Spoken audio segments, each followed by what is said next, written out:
Live from the Dr. Jerry Henderson Radio Complex, it's time for Card Guys. And now, here's your host, Anthony Schulte.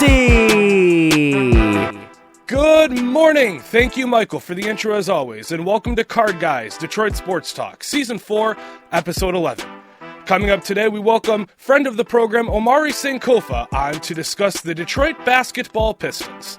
After our conversation with Omari, we preview the Tigers' start to spring training. I'm Anthony Schulte. Joining me as always is my man, Ryan Donnelly. Hope you guys' Wednesday's going well. Hope your guys' week's going well. We got another class canceled today. We did. Wow, we did. Back-to-back Mondays, Wednesdays where we had class canceled. But anyways, we got a great show for you guys. Omari, welcome back to the show.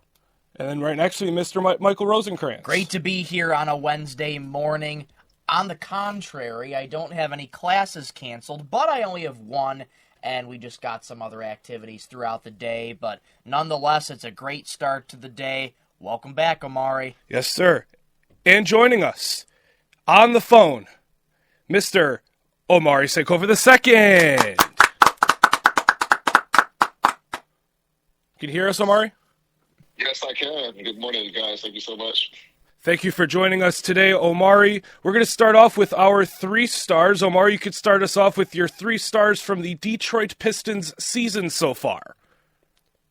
Yeah, there's a lot more than 3, but sticking with the format of the game, I think you have to lead off with Cade, new all-star, obviously, leader of the team, franchise player, superstar, all that. They are not 29, 26 overall if Cade doesn't make the jump from former first overall pick to true franchise guy. So first star, I think, naturally goes to him.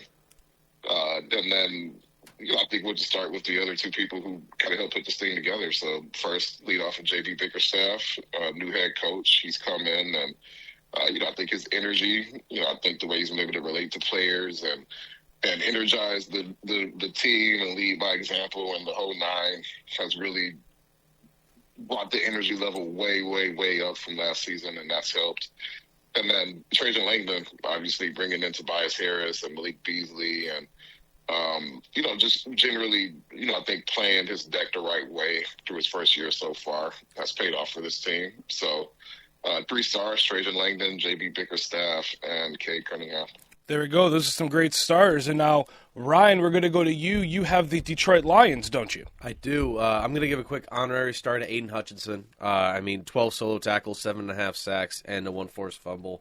In 5 games? In 5 or 6 games. He'd probably be my first star if he stayed healthy, but nonetheless, 7.5 sacks through 6 games is some crazy stuff. So Aiden Hutchinson gets my honorary star.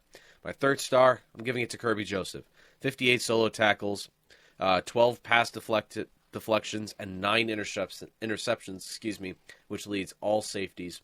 He's had a big jump from where he started back in 2022. He was a steal in the draft when we got him. I think Kirby is one of the best safeties, if not the best safety in football.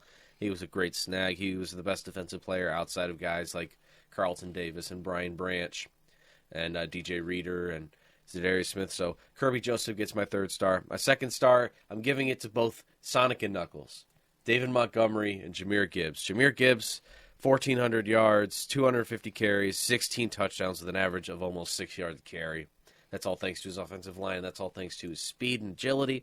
And then David Montgomery, 185 carries, 775 yards, 12 touchdowns, and 4.2 yards per carry. Both guys averaged, or both top 10 touchdowns, which is all thanks to our offensive line, which I'll get to in just a second. But those 2 guys, it's kind of hard to rank one or the other this season. Obviously, next season they're going to have Jahmyr Gibbs be the running back 1 in Detroit.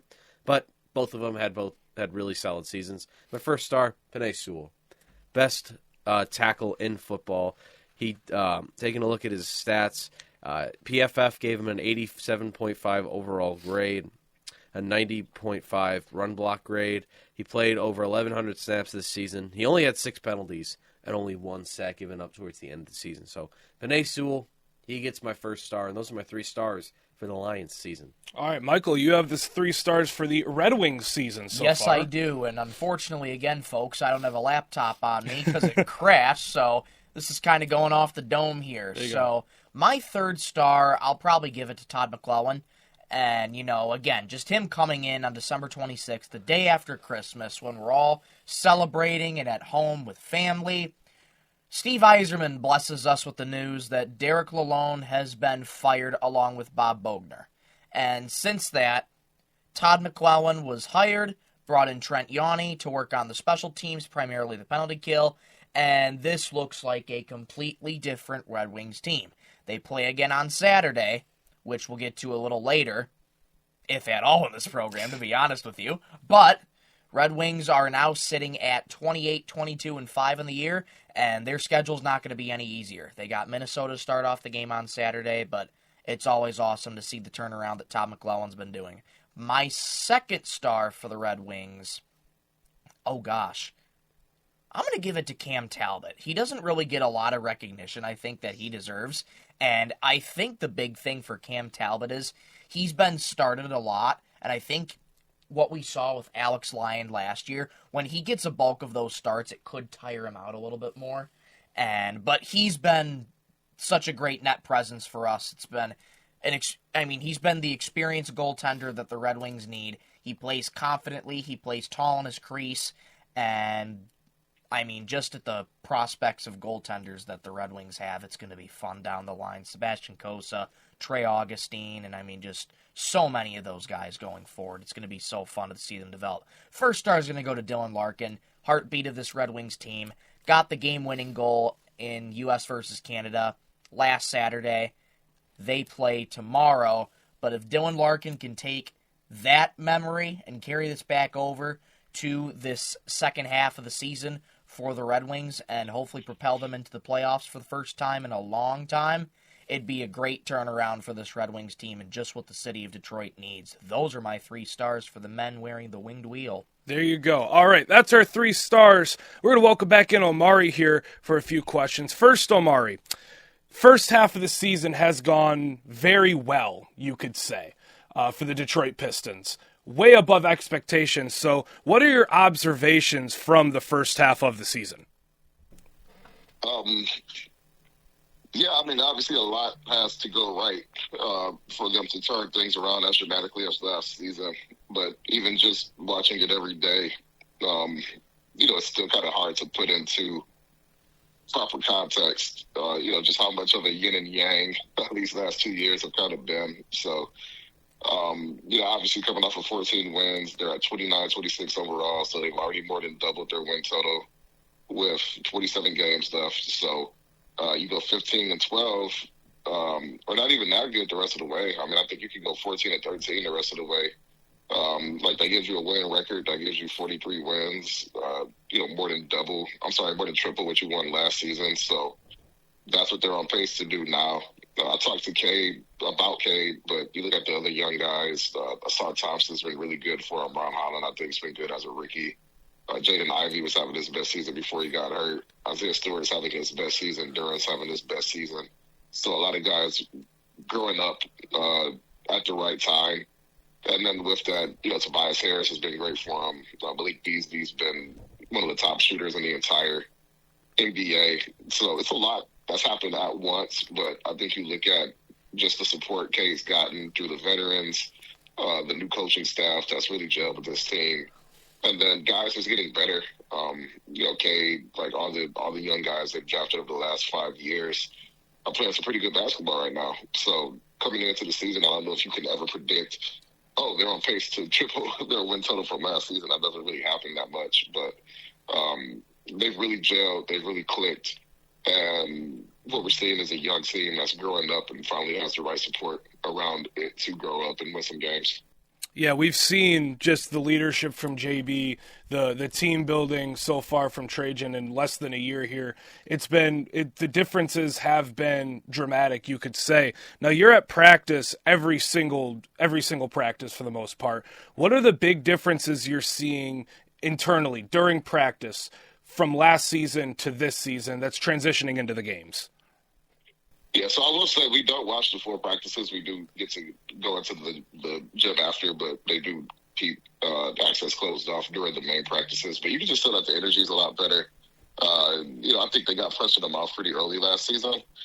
But you look at this season where I believe they started off 1-6, and for them to not essentially get punched in the mouth and be able to come back from that, I think it's just a mental toughness and resiliency. I feel like these guys have always liked each other, so I don't want to say chemistry, but they didn't have that bounce back last season. And a lot of that, I think that's JB, but I also just think that that's Tobias, Malik Beasley, Tim Hardaway Jr., Paul Reed, right? All guys who have been in winning situations, all veterans, and they just know what the day-to-day looks like to win games. And I think that that's made a pretty significant difference for this team, is just having those veteran guys who, when they come into the game, you know what you're getting. But even off the floor, they've had that type of presence every single day. So, I credit the vets, I credit the young guys growing up. But, then again, too, you go to practice and you can still just see how close these guys are and how good the vibes still are. And I think that's the core of it, too. When you have a team with chemistry like this one, I think it helps you punch above your weight class a little bit. Yeah, so Trajan added guys. Malik Beasley played in the playoffs last season and many seasons before. Tobias Harris played in the playoffs last season, many seasons before. Tim Hardaway Jr. played in the playoffs last season, played in many playoffs before. Paul Reed, same situation as Tobias, coming from the same team, the Philadelphia 76ers. So you're seeing a lot of that veteran leadership and a lot of that winning experience really come into play. Ryan has a question for you. Hey, Omari, Ryan here. I want to talk about Malik Beasley. A couple weeks ago, Trajan and Malik had some talks about a contract extension. And Malik Beasley said to Trajan, "Don't trade me. I want to be here." So my question to you is, how does that make you feel that a guy who's been on the road for a majority of his career wants to, build a family here, build a culture with his team? How does that make you feel? Yeah, it's big for the Pistons to have a guy like Bees who intentionally came here at this phase of his career, right? He's got family here, his mom's here. He's 27 and really wanted to be a vet for a young team. And, he came here as a kid, spending time with family. So it all just really made sense for him career-wise. But, I think even with that, neither him or the Pistons could really predict coming in just how good of a fit it would be, just from not only an on-court standpoint, but from a chemistry standpoint. He really is a leader of this group. He's I think a big brother for a lot of these guys. And, just his daily presence, his daily energy, and combining that with, I believe he's second in the league in made three-pointers right now. I know him and Anthony Edwards and Tyler Hero have all been trying to jostle in position for the three-point lead this season, but he's been right there with those guys on very high efficiency. So, just overall, for a guy that came in, 1 year, $6 million deal, so they're going to have to try to retain him from restricted free agency this offseason. But he wanted to be here. They wanted him here. And so far, it's just been as good a fit as you could hope for. All right. Thank you, Omari. Michael now has a question for you. Hey, Omari, Michael here again. Thank you so much for coming onto the program once again. We greatly appreciate your time. And taking a look at where the Pistons are at right now, they're the 6th seed right now in the Eastern Conference. It's pretty close race right now. So what do you expect for the rest of the season for this team? And even just to add on to that, what do you think this team could do in the offseason to continue to build and improve? Yeah, so 27 games left. Currently, you are 29-26 overall. You've won 4 in a row, and you're 18-9 since December 21st. So I think post All-Star break, you want to keep that going. You have 27 games left. So, at this point, if you win 13 of those, right? So you go 13-14, below 500. That still gets you at 42-40. That gets you above 500 for the year. And that also gets you triple the wins you picked up last year. So they have a chance to do, some really special stuff over the last 27 games. All stuff that I think really puts into perspective just how much they've improved and made a leap this season. And that's what the focus is going to be, just adding more wins, just continuing to capture this playoff position. They are, as you said, the 6th seed. They're like 7 games over the Bulls, who are the 10th seed. So the Pistons are like way, way, way closer to avoiding the play-in tournament altogether than like falling out of it. So again, like with 27 games left, you've already really accomplished a lot of your goals coming in. So I think it's just keeping it going, finishing strong, and then continuing that into the playoffs as well. I want to touch on really quickly about the culture. Jumping briefly to the Lions. When Dan Campbell was brought in, and he, I think, really set the expectation in terms of grit, determination, putting in that work. Do you think with JB Bickerstaff here, that culture has kind of transpired over to not only the Pistons, but I mean to every other major sports team in Detroit? And how does that culture, going to continue to be shaped with JB Bickerstaff, and what can he do to make it better? Yeah, I think it definitely helps when, the head coach of the Detroit Lions, who obviously were the sort of the epitome of failure up until not too long ago, sets a pretty high example, right? I know that Trajan Langdon and Brad Holmes have had some conversations. I'm not sure about Dan Campbell and J.D. Bickerstaff, but, the way I see it, just as a born and raised Detroiter, is that if the Lions can do it, you can do it too. So if I'm JB, I'm coming in and I'm seeing what Dan did, and I'm thinking, I can do this too. That shows what the ceiling is, and it shows what, the city will do for you if you do that for it. So, what Dan Campbell's done with the Lions obviously is very, very incredible. And it seems like it's kind of lifted this curse on, Detroit and Michigan sports, putting that in the Michigan National Championship all at once, where now the Tigers are balling and the Lions are balling, and the Red Wings and Pistons all are. So it's been a while since we've seen this. But yeah, shout out to Dan, obviously, for kind of showing what can be done. And so far, the Pistons have done their part, to turn this thing around. Hey, Omari, one more, Ryan here, one more question for you. So, according to Bleacher Report, the Pistons have the best strength of schedule in the Central Division for the second half of the season. Obviously, we talked playoffs. The Pistons are the 6th seed, but also taking a look, the Bucks and the Pacers are the 5th and the 4th seed, respectively. The Pistons play the Bucks 2 more times, and they play the Cavs 1 more time. When you think about this clump in the Central Division of the Pistons, Bucks, and Pacers, what do you think the expectation is when it comes to those 3 teams and their strength of schedule? Because they're right around the same area as the Pistons. What do you think What do you think it comes down to for your expectation-wise when it's all said and done with these 3 teams? Yeah, it's tough to say. I think with the trade deadline, you got so much movement around the league that, some of the teams that strength of schedule is based on are not those same teams anymore.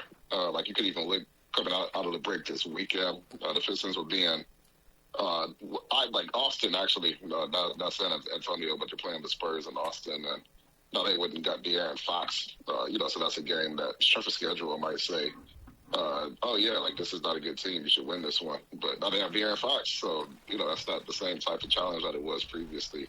So we'll have to see how this manifests down the stretch. They have a really tough slate of games right out of All-Star break where you play 3 games in 4 days, between the Spurs, the Hawks, and the Clippers, who have also been good. And then you've got, another Boston game coming up here soon, and you've got a Denver game coming up here soon.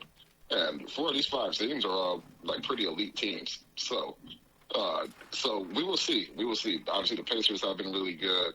The East, the top 6 or so has been pretty good for the East.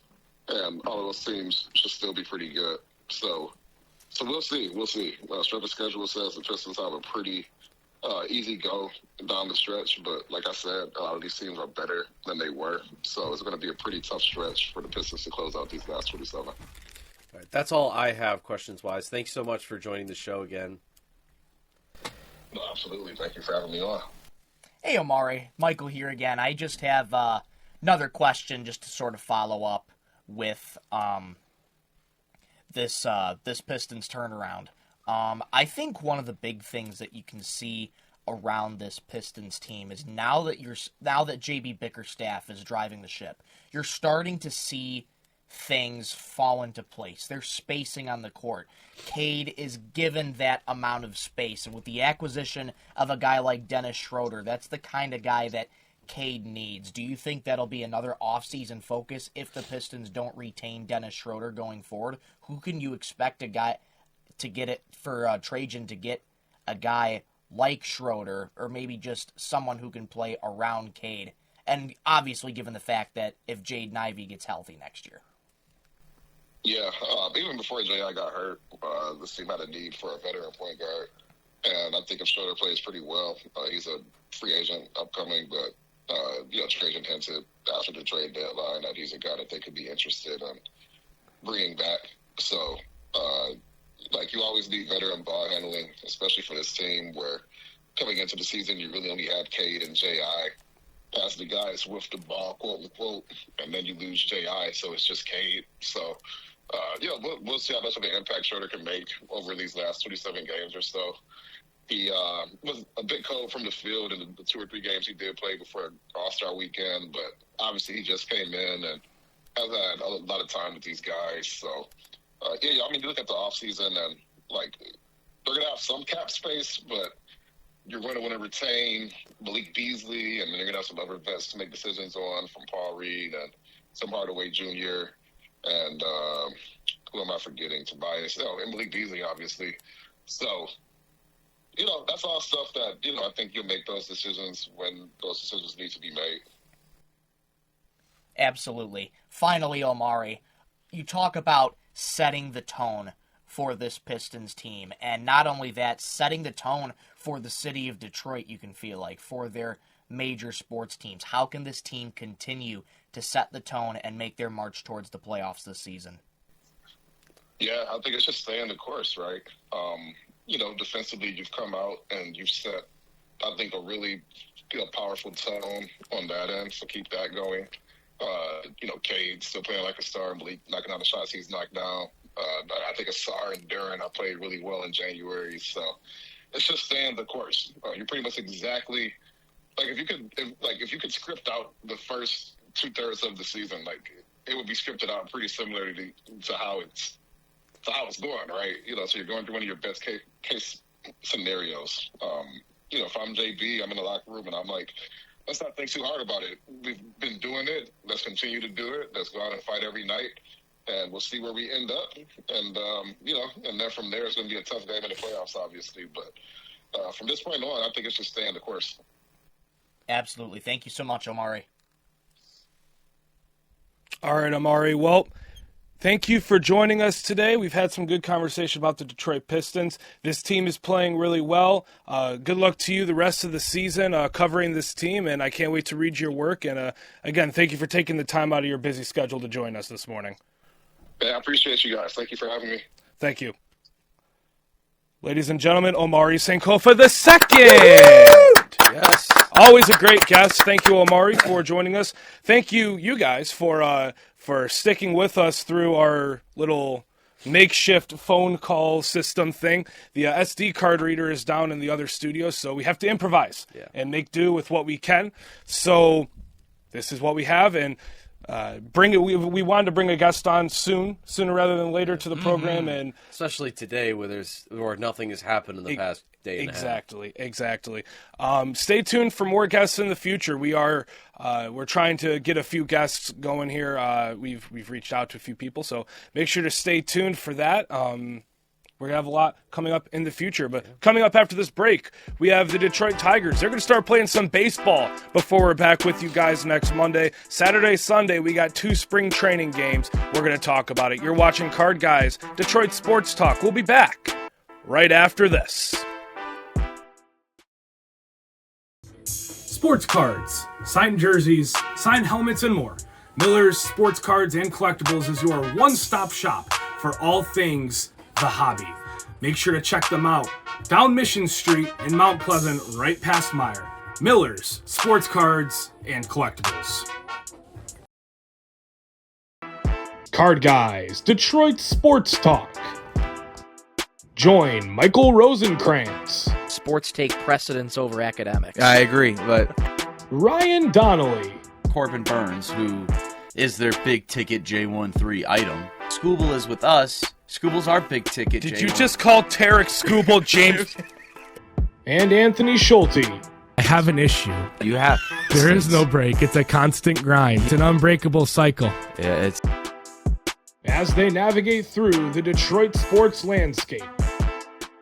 Live Mondays and Wednesdays at 7:30 a.m. on 101.1 The Beat in Mount Pleasant and at 11 a.m. on YouTube. Card Guys, Detroit Sports Talk. Welcome back, Card Guys, Detroit Sports Talk. Ryan Donnelly, Michael Rosenkranz, Anthony Schulte here with you. After a great phone call and discussion with Omari Sankofa, we move from the hardwood to the diamond.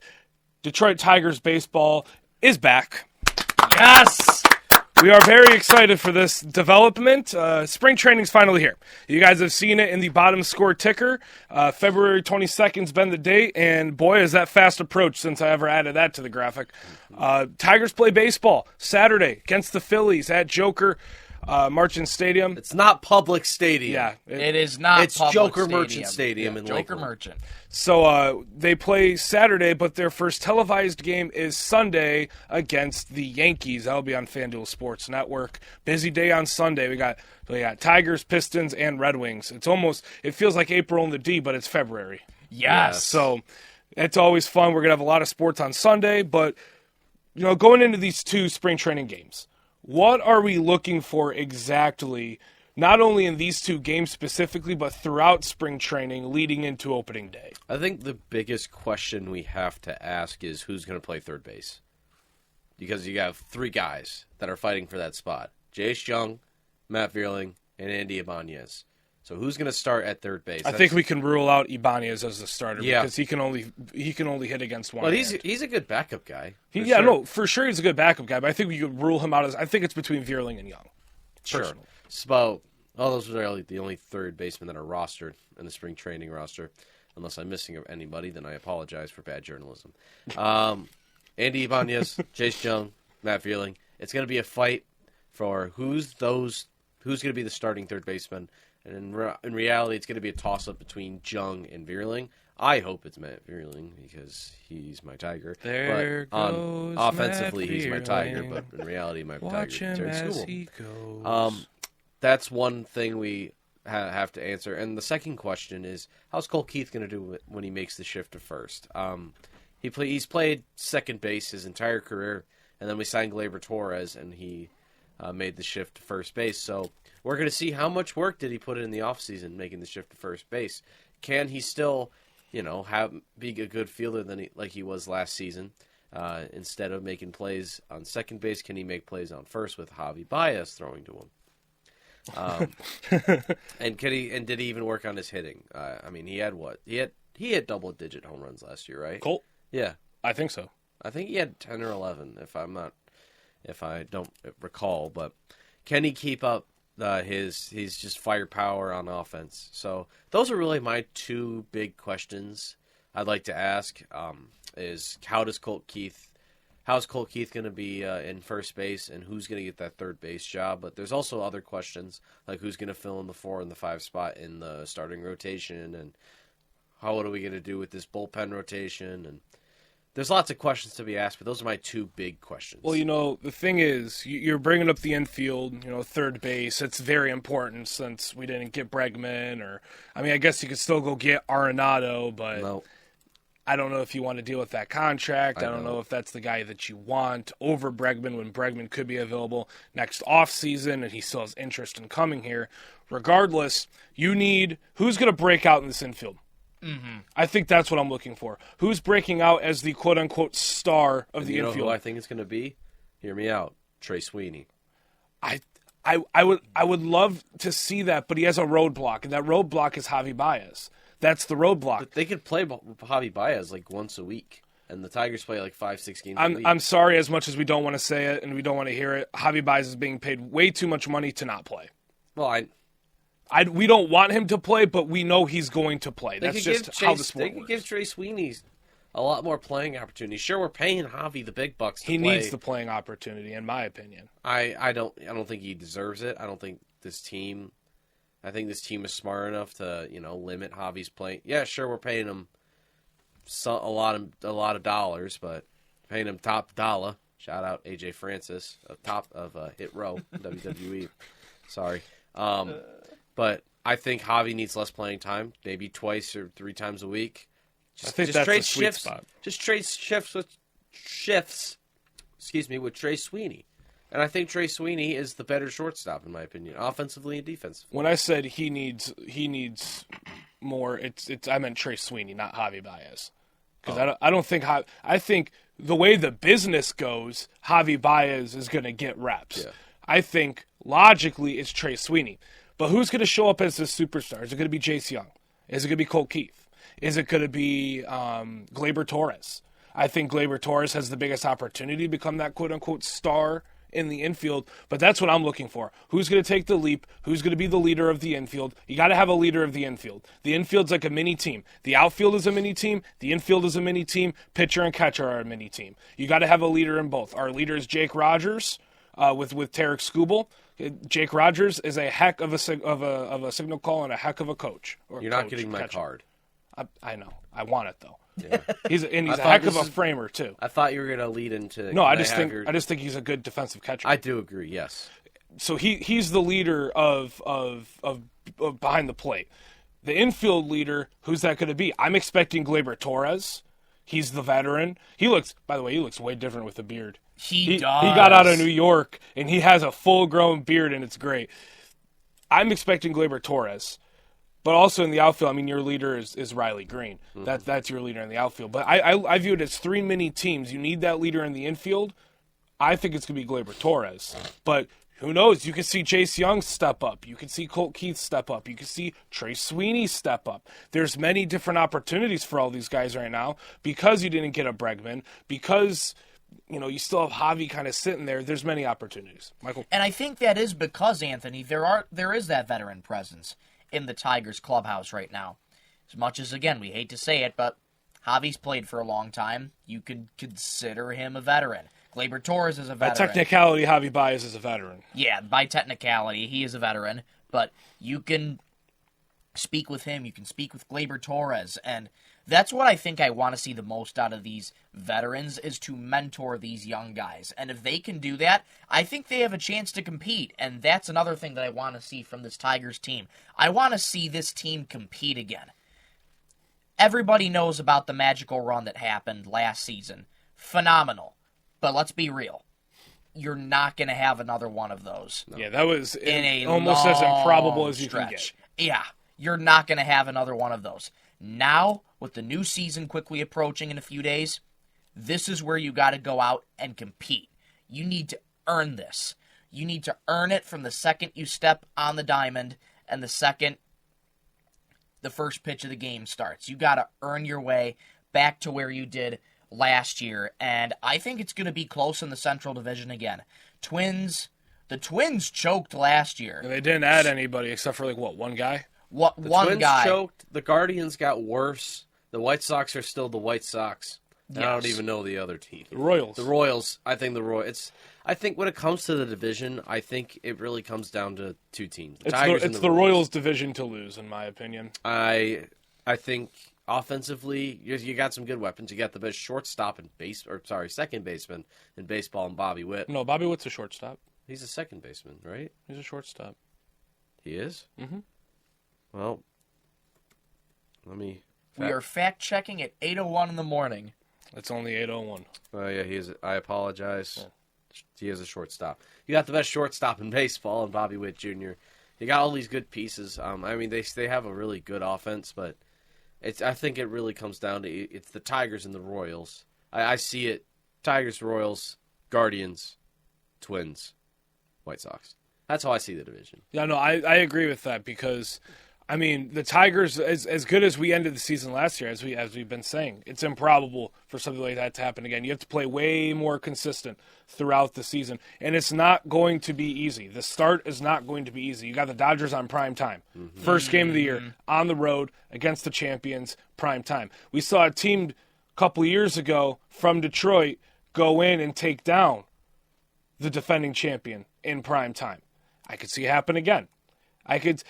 You're seeing a lot of things that happen with the Lions first repeat with these Detroit teams. With the Pistons right now, they're kind of in that, like, they're not elite yet, but you can see the growth. Kind of like that Lions season when we ended with that win against the Packers. You're seeing the growth. Pistons are going to most likely make the playoffs. With the Tigers, you're seeing that growth last season. Now you're getting your opportunities. National TV, opening day, against the defending champions. You have an opportunity to go in there and make a statement.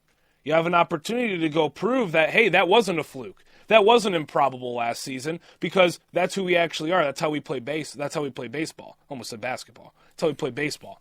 So, I mean, this spring training is important. It's probably one of the most important spring trainings we've had in a while, in my opinion. No, I completely respect that, because you want to see these young guys flourish. Yes. You want to see these young guys develop, and you want to see these veterans, be able to mentor these young guys. And we talked about it with Omari.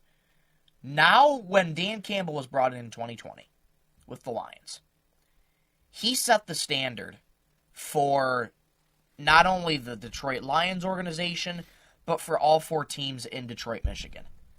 He set the standard for these 4 teams going forward, and that is get up every single day, be willing to work, be ready to work, and you go at it with 110% effort at all times.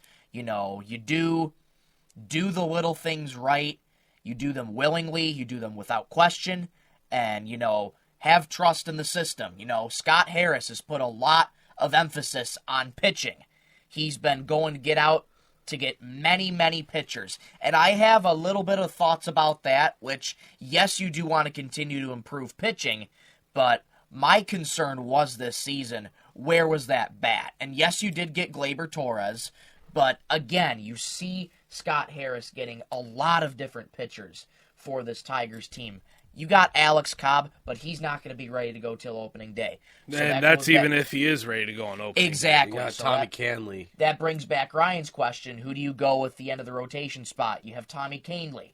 But again, the thing with Tommy Canley is he's a 2-pitch guy, and he throws changeups a lot of the time. So I worry about Tommy Canley just in that hitters will be able to read him pretty well, unless his changeup's pretty nasty Jackson stuff. Jobe did add a pitch to his arsenal this offseason, too. He did. Jackson Jobe could be a guy. That's another guy nobody's really talking about. Yeah. If he impresses in spring training, I would not be surprised if Jobe could get another call-up. Sure. I loved Jackson Jobe when he got the call-up last season, and that kid's got heat. He's special. He's still so young. He has a lot of years to develop, but he's a special, special kid. And just bringing it back full circle here before we kind of wrap this up here, I want to see these guys compete. I want to see these guys be able to go up against the big names, the Dodgers. Even in spring training, you're going up against a team like the Yankees. Now, granted, they're not going to roll out all their starters, but you're going against teams of high caliber. You need to play teams like that if you want to get back to the playoffs, and more importantly, if you want to make a World Series push. Tigers haven't won a World Series in 40 years. At some point, that's got to change. It has to. It has to change going forward, but I couldn't be more excited about Tigers starting back up. Spring training, I've missed stick and ball season, and it's back in 3 days, guys. I can't wait for it. So Jackson Jobe added a 2-seam fastball and a curveball to his arsenal this offseason. Adding, I think, that's now his 4th and 5th pitch to his repertoire, which is awesome. Very much so. A guy who's 21 years old, 22 years old, he's pretty young, and he already has 5 pitches. I think if there's a guy that's been flying under your radar, like you said, it is Jackson Jobe. I'd like to see Jackson Jobe in the show. The question is, do you think, is he ready yet? Obviously, when he got called up back in September, he showed his struggles a little bit. He was our closer from the end of the season, and comes playoff, he struggled a lot. Most likely because, obviously he was nursing an injury and he was nervous. Now, are those nerves gone, is the question. We saw in spring training, he was throwing heaters. He was throwing absolutely insane heaters. Can he keep that up this year in spring training? And if he does impress A.J. Hinch, can he get called up to fill in that 4th and 5th spot? So, I mean, Jackson Jobe is a guy. I mean, I love Jackson Jobe. I want to see him in the show, but my question is, he got drafted, and now this is 4 years ago that he got drafted. Is he ready? And my question is, we'll see. And my answer to that is, we'll see. Yeah, We'll see it this spring training for sure. All right, so Tigers, they play Saturday against the Phillies at home, and then they hit the road to go to where the Tampa Bay Rays will be playing baseball this season to play the Yankees on the road. That's the first time we can watch Tigers baseball and hear Jason Benetti on the call. It's going to be great. It will be great. I can't wait. All right, well, that is all we have for today's show. Thank you for tuning into Card Guys Season 4, Episode 11 on 101.1 The Beat and YouTube. Big thank you to Omari Sankofa II for joining us once again. Thank you so much, Omari. Thank you for so taking glad the to time. have you on. Thank you for taking the time out of your day. And, hey, we survived the week without Detroit sports. We didn't. We survived the week without Detroit sports. We'll be rewarded by a 3-day Detroit Sports Day on Sunday. Absolutely. Tune in Monday as we finally have the Pistons and Red Wings back, and there's going to be a lot to discuss as they both come back from their hiatuses. For my good buddies, Omari Sankofa, Ryan Donnelly, and Michael Rosenkranz, I'm Anthony Schulte saying, so long, everybody. Love you, Mom and Dad. Hope to see you soon. If yes, man!